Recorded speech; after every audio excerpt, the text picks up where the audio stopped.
si tunapima tu ukimwi kama tumeendelea na maisha. Mimi niliangalia jamaa hivi nikajiambia, guy, mtu unaweza enda to extents kama hizo? Unaacha bibi yako amekuliwa, ati wewe tu ni kupima ukimwi na muendelea na maisha? Kuna jamaa beshte yangu tumeongea hapa, taona muuliza, what's the most desperate thing yenye unaweza fanya for money now that ijua sasa inatugonga Januari hivi hakuna do, like wasi wanatafuta do vibaya sana lakini zinakuwa zimepotea.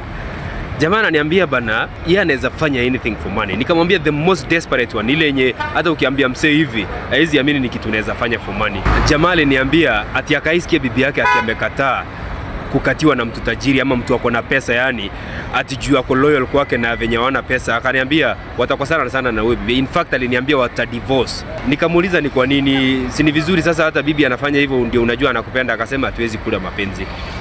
Bibi ni uende ufanye venye huyu jamaa anakuambia, collect the bag and come. Like si tunapima tu ukimwi kama tumeendelea na maisha. Mimi niliangalia jamaa hivi nikajiambia, guy, watu wako desperate aje kutafuta do. Like mtu unaweza enda to extents kama hizo?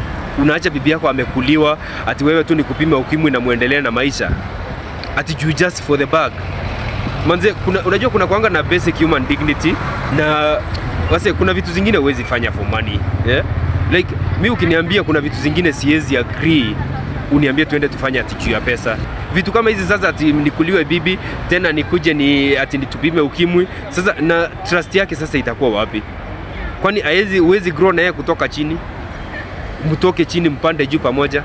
Ni lazima akate shortcut kama ile. Kuna shortcuts mingi sana hii dunia, lakini shortcut ya kucheza na bibi yangu siwezi taka hiyo mambo.